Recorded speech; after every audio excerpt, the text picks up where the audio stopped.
Cidade Alerta DF estreia hoje a série especial de reportagens Herança do Mal, a trama da maior chacina do Distrito Federal. Essa semana, a investigação completa 1 ano. Foram crimes cruéis, 2 carros incendiados, em um deles 2 mulheres, no outro 1 mulher e 3 crianças. Um homem enterrado no quintal de uma casa e mais 3 adultos jogados dentro de uma cisterna. O chamado caso Elisamar chocou pela trama mirabolante que resultou na morte de 10 pessoas de 2 famílias.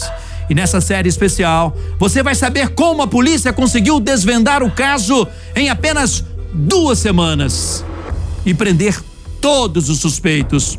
Como a família ficou sabendo das mortes e os bastidores de como tudo aconteceu. A reportagem é de Ana Bianchini e do repórter do Povo, Tatuzinho.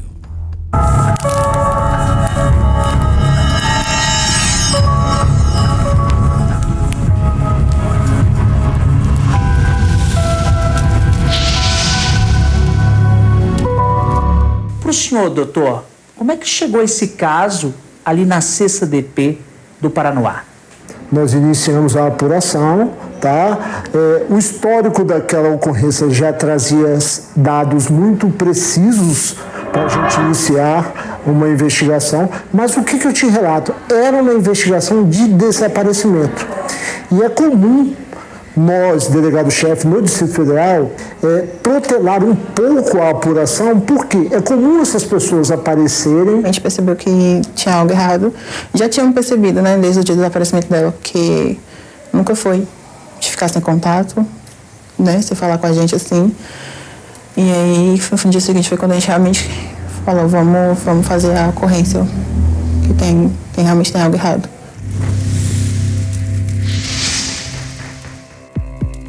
Só que meia hora depois que a doutora Cláudia me noticiou essa ocorrência, nós já tivemos a ciência que um carro muito parecido com o que a Elisamar utilizava, ele tinha sido localizado na madrugada anterior na região de Cristalina e havia dentro desse veículo corpos carbonizados. Mas, com uma ressalva, a placa do veículo estava intacta. Então nós tínhamos uma presunção quase que absoluta que ali estaria ela e as 3 crianças.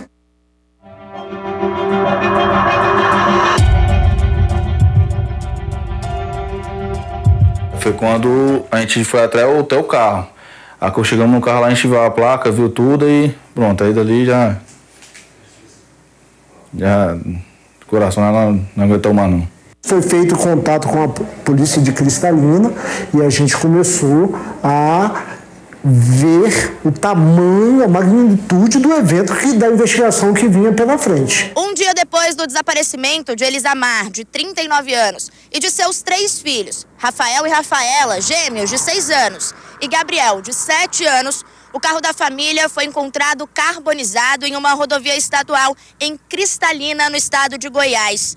Dentro do carro foram encontradas 4 pessoas, também carbonizadas. Os corpos foram encaminhados para identificação e o Instituto Médico Legal do estado de Goiás confirmou. Elisamar e os 3 filhos estavam mortos. Já estava anestesiado, tanta notícia ruim. Mas aí vim realmente a confirmação que era eles ali. Foi pior ainda, óbvio, e foi uma situação horrível, né? Ver o carro da minha mãe daquele jeito, ir na casa dela e não encontrar ela, saber que meus irmãos eu não ia poder ver eles mais, foi horrível.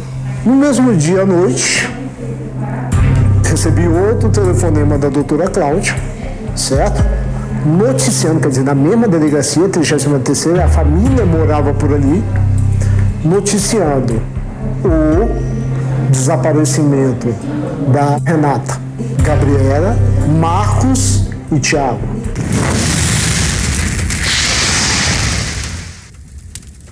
Certo? Ali estava pai, filho, mãe e irmã desaparecidos também. E essa comunicação veio através da irmã da Renata. O que ela falou? Eu achei muito estranho a nora dela, junto com os netos, ter desaparecido e provavelmente terem sido queimadas, e minha irmã não falou nada no grupo da família.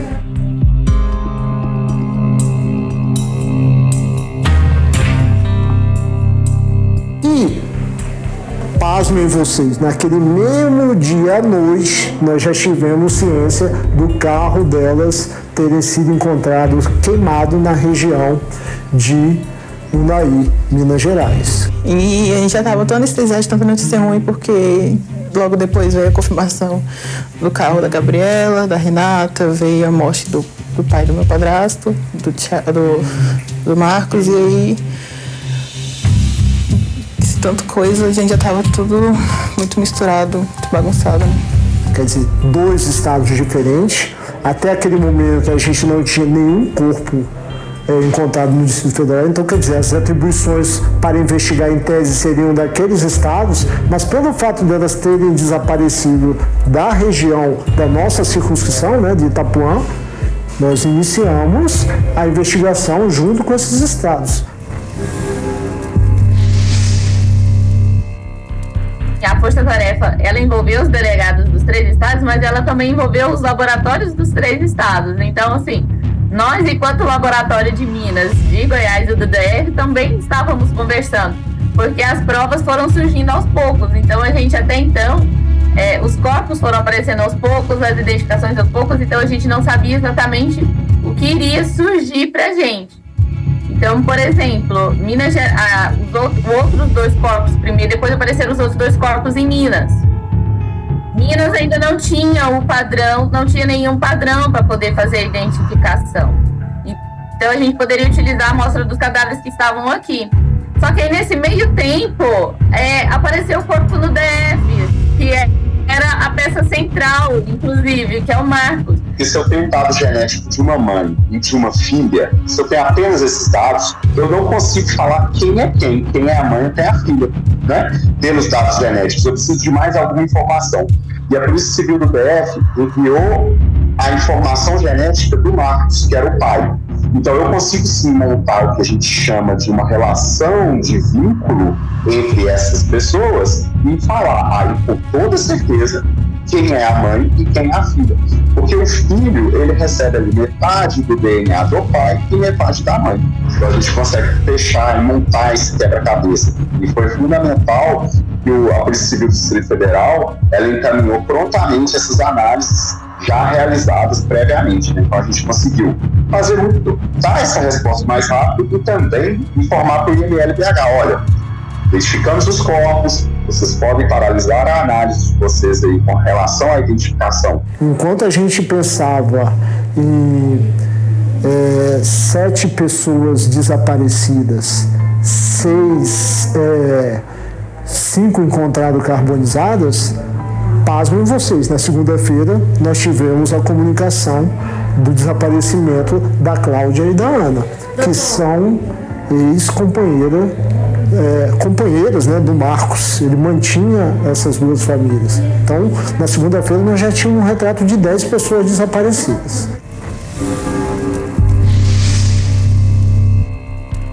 Para entender essa história, é preciso conhecer os personagens por trás desse mistério.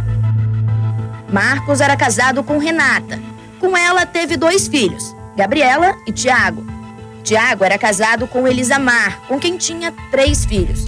Gabriel, de 7 anos, e os gêmeos, Rafael e Rafaela, de 6. Marcos teve um relacionamento antigo com Cláudia. Juntos tiveram uma filha, Ana Beatriz.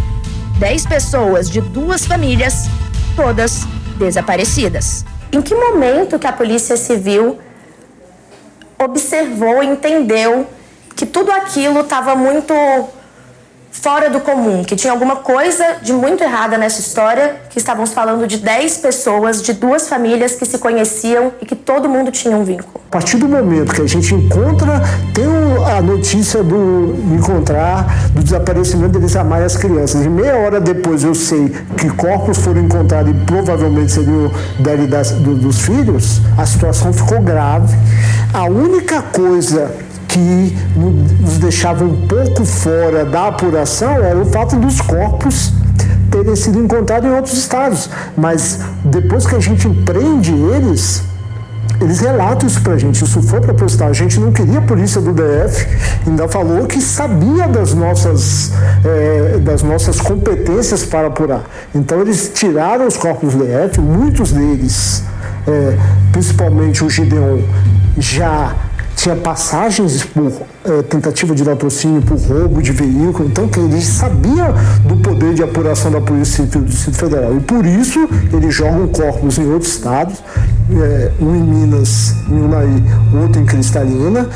E se você falar assim, mas esse pessoal andou tanto para fazer isso, não. É uma mesma estrada que se você pegar um trevo para um lado, você para no estado de Goiás, e se você for para o lado, você vai para Minas. Então, assim, eles não tiveram um deslocamento muito grande. Eles seguiram pelo mesmo caminho e simplesmente seguiram 2 bifurcações. Um dia eles mataram e colocaram em Cristalina e outro dia eles colocaram em Unaí.